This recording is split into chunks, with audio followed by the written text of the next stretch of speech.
बिस्मिल्लाहिर्रहमानिर्रहीम।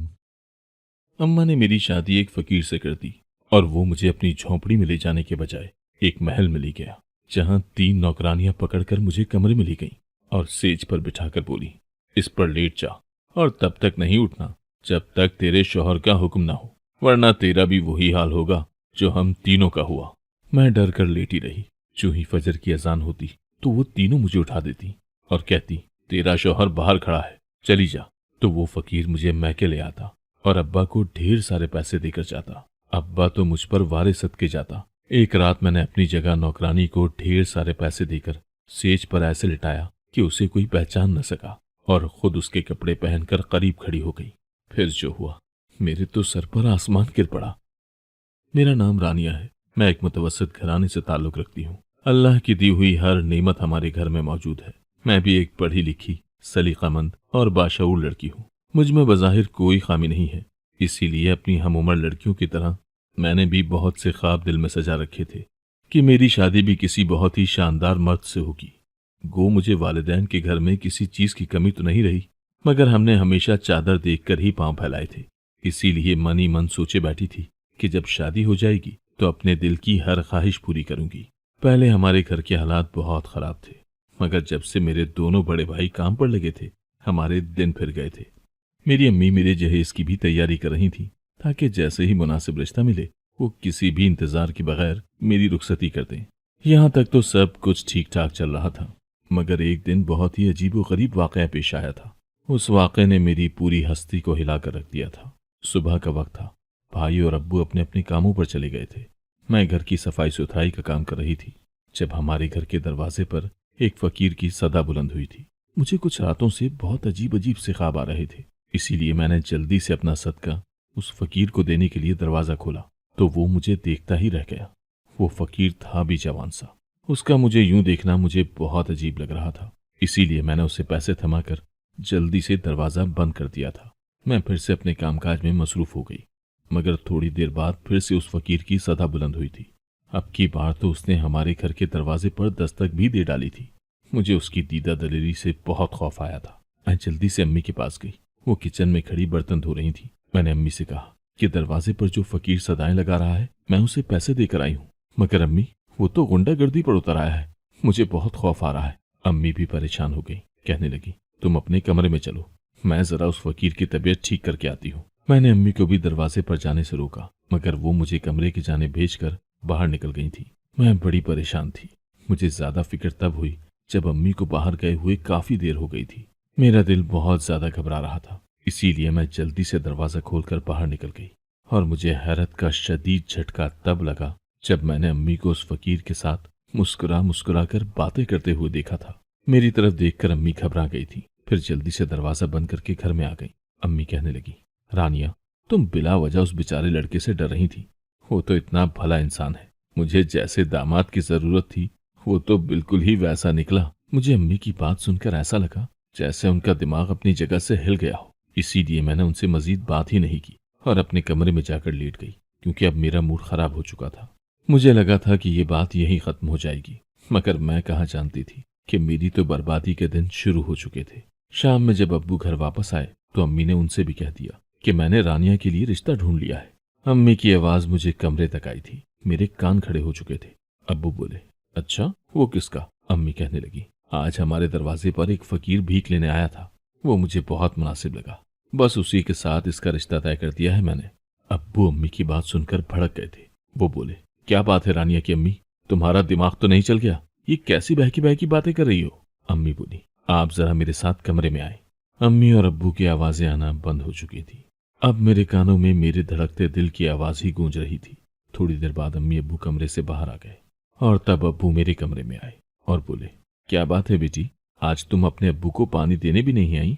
मुझे उम्मीद थी कि मेरा बाप मेरा साथ देगा, इसीलिए मैं रोती हुई अब्बू के सीने के साथ लग गई थी। मैं बोली, अब्बू, अम्मी की बात सुनी है ना आपने? वो कह रही है कि तुम्हारी शादी एक फकीर से करूंगी। आप अम्मी को समझाएं कि आज के बाद वो अपने मुंह से ऐसी बात हरगिज ना निकाले। मुझे बहुत तकलीफ होती है। अब्बू बोले, अरे भला इसमें तकलीफ की क्या बात है? हम तुम्हारे वालिदैन हैं, तुम्हारे लिए जो भी फैसला करेंगे वो अच्छा ही होगा। मैं अब्बू की बात सुनकर चौंक गई थी। मैं बोली, अब्बू, मैं आपकी बात का मतलब नहीं समझी। अब्बू मुस्कुराकर बोले, क्यों रानिया, इसमें ना समझने वाली कौन सी बात है? तुम्हारी अम्मी ने तुम्हें पैदा किया, पाला पोसा, तुम्हारा ख्याल रखा। अब क्या उसका इतना भी इख्तियार नहीं है कि वो तुम्हारे लिए एक बर तलाश कर ले? मैं तो चीख ही पड़ी थी। मैं बोली, अब्बू कैसी ज्यादती है, आप लोग मुझे एक फकीर के साथ ब्याहने के लिए बज़िद हैं। अब्बू बोले, सब अच्छा होगा बेटा। इतना कहकर वो कमरे से बाहर निकल गए थे।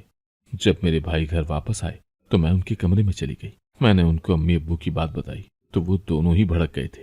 कहने लगे, हम तुम्हारे साथ ऐसी ज्यादती नहीं होने देंगे। इतना कहकर वो दोनों वालिदैन के कमरे में चले गए थे। मेरे अब्बू अपने बेटों की बहुत मानते थे। मुझे यकीन था कि वो मेरे लिए कुछ अच्छा फैसला ही करेंगे, मगर ये मेरी खाम ख्याली ही साबित हुई थी। वो दोनों जब वापस आए तो मुझे ही समझाने लगे कि वालिदैन की बात मानने से इंसान कभी रुस्वा नहीं होता। अब तो मैं बिल्कुल बेबस हो चुकी थी। मैं जितना एहतजाज कर सकती थी मैंने कर लिया था, मगर कोई भी मेरा साथ देने के लिए रजामंद नहीं था। अगले दिन वो फकीर हमारे घर आया था। उसके साथ चंद गवाह और एक मौलवी साहब थे। अम्मी जल्दी से मेरे पास आई और मुझे एक नीले रंग का लिबास थमाकर बोली, जल्दी से ये पहन लो, तुम्हारा निकाह होने लगा है। मुझे अपने नसीबों पर भर रोना आया था। एक ही दिन में मेरी काया कैसे पलट गई थी।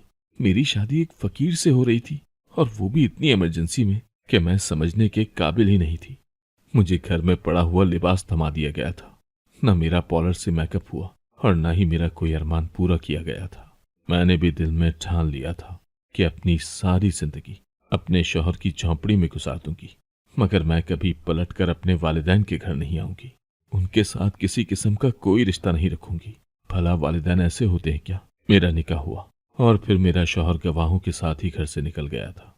मैं काफी देर सहन में ही बैठी रही कि मेरा शौहर आकर मुझे रुखसत करके ले जाएगा, मगर जब वो ना आया तो मैं उठकर अपने कमरे में आकर लेट गई।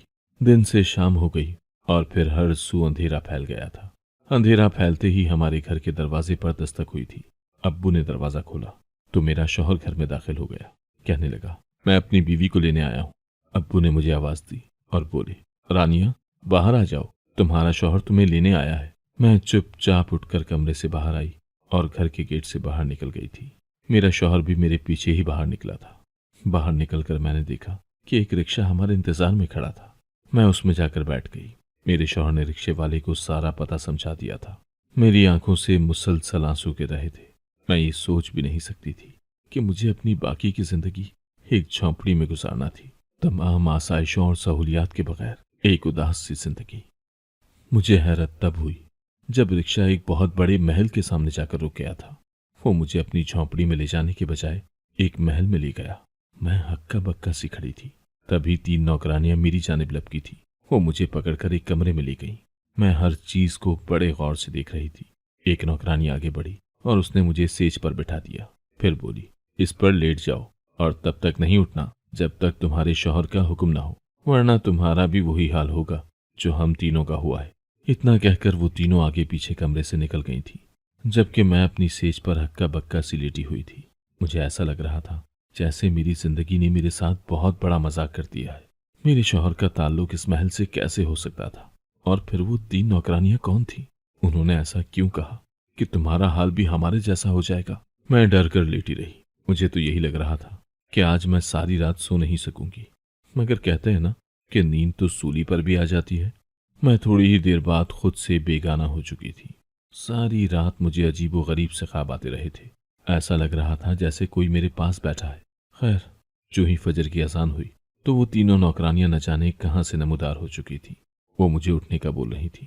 एक बोली, तुम्हारा शौहर बाहर खड़ा है, चली जाओ। मैं जल्दी से बिस्तर से नीचे उतरी और बाहर की जाने भागी थी। महल के बाहर ही मेरा शौहर अकील खड़ा था। मैं उसे देखते ही बोली, तुम कहाँ थे? मुझे यहाँ छोड़कर क्यों चले गए थे? वो तल्ख लहजे में बोला, तुम मेरी बीवी हो, मैं तुम्हें कहीं भी ले जा सकता हूँ और कहीं भी छोड़ सकता हूँ। उसका रवैया बहुत अजीब सा था, इसीलिए मैं चुप कर गई। उसने एक रिक्शा रोका और खुद उसमें सवार हो गया। मैं भी रिक्शे में बैठ गई। अकील ने पता बताया और फिर खामोश हो गया। वो मुझे मेरे घर वापस ले आया था। मैं तो ये देखकर फट पड़ी थी। मैं बोली, अकील, ये तुम मुझे कहाँ ले आए हो? मैं यहाँ नहीं जाना चाहती। तुम मुझे अपने साथ अपने घर ले चलो, मैं तुम्हारे साथ झोंपड़ी में भी रह लूंगी। वो फुनकार कर बोला, ज्यादा पटर पटर मत बोलो। उसने मेरे घर का दरवाजा बजाया और अंदर दाखिल हो गया। मेरी अम्मी की तो बाँछें खिल गई थी। उन्होंने मुझे नजरअंदाज कर दिया था और सारी तवज्जो का मरकज वो फकीर ही था। वो आगे बढ़ा और अब्बू के पास जाकर बैठ गया। अब्बू भी बहुत खुश नजर आ रहे थे। उस फकीर ने अब्बू की हथेली पर नोटों की गड्डी रख दी थी और फिर वो उठकर चला गया। अब मेरे अब्बू को मेरा ख्याल आया था। वो जल्दी से उठे और मेरा हाथ पकड़कर मुझे चारपाई पर बिठा दिया। वो खुद मेरे लिए पानी का गिलास ले आए और फिर बोले, क्या बात है रानिया की वालदा, हमारी बच्ची घर आई है, इसके लिए गोश्त भून कर लाओ। मैं उन दोनों की जानिब देखकर हक्का बक्का थी। मुझे कुछ समझ नहीं आ रहा था, इसीलिए खामोशी से अपने कमरे में आकर लेट गई थी। मेरी आंखों से आंसू बहते रहे थे। मैं सारा दिन अपने कमरे में ही बंद रही। जैसे ही रात हुई, मेरा शौहर फिर से मुझे लेने के लिए आ गया था और मैं चुपचाप उसके साथ चली गई थी। मगर वो आज फिर मुझे महल में ले गया था, जहां पर 3 नौकरानियां मेरी मुंतजिर थीं। उनकी नजर जैसे ही मुझ पर पड़ी, वो मुझे अपने साथ सेज वाले कमरे में ले गई और ताकीद की कि बिस्तर से नहीं उठना, वरना अंजाम बहुत बुरा होगा। मैं चुपचाप लेट गई और फिर नींद की वादियों में खो गई थी। सुबह फजर के वक्त फिर से मेरा शौहर मुझे घर ले गया था। आज फिर उसने मेरे अब्बू के हाथ में बहुत से पैसे थमा दिए थे और फिर तो ये सिलसिला चल ही निकला था। मेरा बाप मेरे वारे सदके जाता था, मेरी वालदा मेरे लिए बिछी चली जाती थी, जबकि मुझे खुद से नफरत होने लगी थी। मैं ये सोच सोच कर हैरान होती थी कि आखिर मेरे साथ हो क्या रहा है। मेरी शादी एक फकीर से हो गई, फिर वो मुझे हर शब अपने साथ एक महल में ले जाता है। बिस्तर पर लेटते ही मुझे नींद आ जाती है। सुबह मुझे जबरदस्ती गहरी नींद से उठाया जाता है और फिर मेरा शौहर मुझे मेरे बाप की दहलीज पर छोड़ जाता है और वो मुझे हाथों हाथ लेते हैं। ये सब मेरी समझ से बाहर था। एक दिन तो मैं फट पड़ी थी। मैंने अम्मी से सवाल किया कि आखिर मेरे साथ ये सब क्या हो रहा है, आपने मेरी शादी किस किस्म के इंसान के साथ कर दी है। अम्मी कहती कि ये सब हम तुम्हारी भलाई के लिए कर रहे हैं, मगर सच कहूं तो मुझे इस सब में अपनी कोई भलाई नजर नहीं आ रही थी। एक शब मैं यूं ही महल के कमरे में सोई हुई थी, जब मुझे महसूस हुआ जैसे कमरे का दरवाजा खुला है। मैं बेहोश थी, मगर मेरी हिस्से समात बेदार हो चुकी थी। मुझे कदमों की चाप सुनाई दे रही थी। कोई कदम कदम चलता हुआ मेरे नजदीक आ रहा था और फिर कुर्सी खींचने की आवाज आई थी। कोई मेरे बहुत करीब आकर बैठ चुका था। फिर किसी ने अपने नर्म गर्म से हाथों में मेरा हाथ थाम लिया था। मुझे लम्स अजीब सा महसूस हो रहा था। मैंने बहुत कोशिश की कि मैं बेदार हो जाऊं, मगर सब कुछ रायगा गया था। फिर फजर की अजान हुई और मुझे उठाकर घर भेज दिया गया था। सारा दिन मेरे दिमाग में रात वाला वाकया घूमता रहा। क्या वो सब कुछ सच था या मैंने कोई ख्वाब देखा था? मैं इस सब का फैसला नहीं कर पा रही थी। मैंने उस लम्हे खुद को भरी दुनिया में तन्हा महसूस किया था। मेरी आंखों से बहुत से आंसू टूट कर गिरे थे। मैंने दुआया अंदाज में हाथ उठा लिए थे। मैं बोली, ऐ मेरे परवरदिगार, मैं तो बेबस हूँ, मैं तो तन्हा हूँ, तू ही तो मेरा वारिस है। अगर तू भी मेरा साथ नहीं देगा तो मैं कहाँ जाऊंगी। मेरे परवरदिगार, मेरी मदद फरमा और सच मेरे सामने ले आ। अल्लाह के सामने रोने के बाद मेरा दिल बहुत हल्का फुल्का सा हो गया था, क्योंकि मुझे मालूम था कि मैं अब तन्हा नहीं हूँ। मेरे साथ इस कायनात का मालिक मौजूद है, जो मेरी रगो जान से भी ज्यादा करीब है। वो पुकारने वाले की पुकार सुनता है, चाहे कोई नेक हो या गुनहगार। हाँ, मैं सच कह रही हूँ, अल्लाह हर गुनहगार की भी पुकार सुनता है। बस शर्त यह है कि हम उसे दिल की गहराइयों से पुकारें। यूं ही दिन बीत गया और रात हो गई।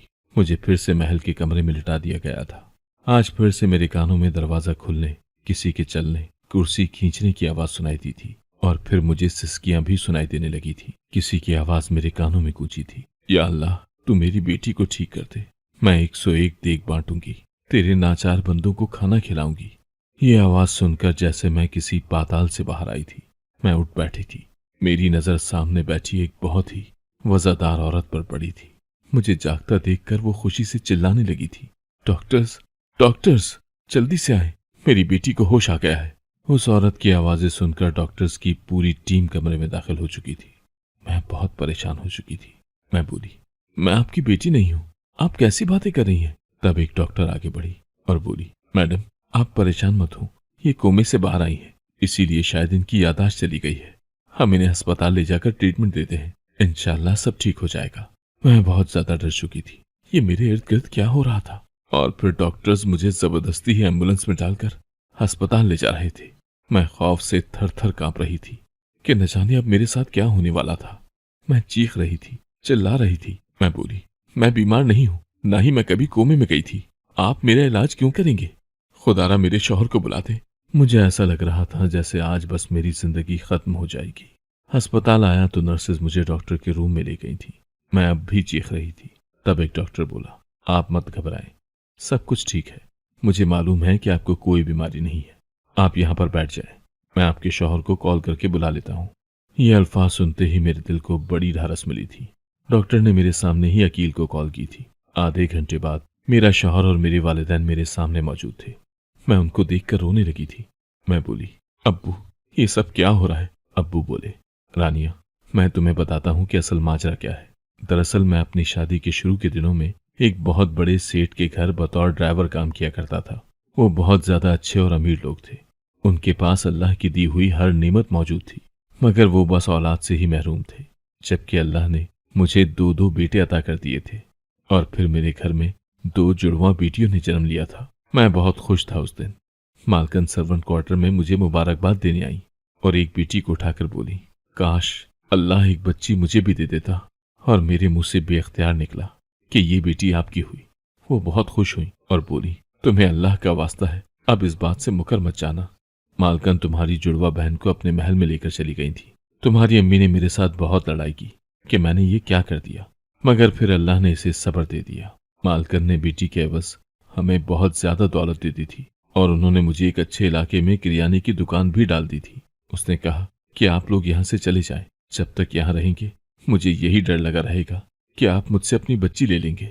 हमें सब कुछ तो मिल गया था, अब मैंने ड्राइवरी करके कौन सा तीर मार लेना था। मैं यहाँ आकर आबाद हो गया। एक दिन जब हमारे घर पर फकीर आया था, उसने तुम्हारी शक्ल देखी तो वो चौंक गया था और उसने तुम्हारी वालदा से कहा कि मैं एक महल में भीख मांगने चाहता हूँ। वहां की मालकन मुझे इस लड़की की तस्वीर दिखाकर कहती है कि दुआ करो कि मेरी बच्ची घर वापस आ जाए। मुझे महल के मुलाजमीन ने बताया था कि उनकी बेटी एक हादसे में मर गई है, मगर ये लड़की तो आपके घर में मौजूद है। तब तुम्हारी वालदा ने बताया कि ये तो मेरी बेटी है। उस फकीर ने कहा, अगर आप हर शब अपनी बेटी को मेरे साथ भेज दिया करेंगी तो बहुत सा पैसा कमा सकते हैं। हम चंद डॉक्टर्स को साथ मिला लेंगे और मालकन से कहेंगे कि आपकी बेटी मिल गई है और वो कोमे में है, उसका इलाज अस्पताल में हो रहा है, मगर डॉक्टर्स ने कहा है कि मरीजा रात को अपने घर में रुक सकती है। यूं ये रात भर मालकन के पास रहेगी और सुबह डॉक्टर्स इलाज के नाम पर मालकन से बड़ी सी कीमत वसूल कर लेंगे। हमने उस फकीर की बात मान ली थी। और हाँ, तुम्हारी शादी इसके साथ नहीं हुई, ये तो हमने ढोंग रचाया था ताकि तुम सवाल जवाब कर करके हमें तंग न कर दो। मैं अपने वालिद की बातें सुनकर शजदर थी। वो बोले, रानिया हमने तुम्हारी जो जुड़वा बहन मालकन को दी थी वो मर गई है, इसीलिए हम तुम्हें उसके पास भेजा करते थे। मैं फुनकार कर बोली, क्यों भेजा करते थे? फकत पैसे के लिए? अब्बू ने सर हिला दिया था। वो बोले, हाँ सिर्फ पैसे के लिए। उस पैसे से हम तुम्हारा जहेज बनाना चाहते थे। तुम जानती हो ना तुम्हारे मामू की बेटी को तलाक क्यों हुई है? सिर्फ इसलिए कि उसे जहेज कम मिला था।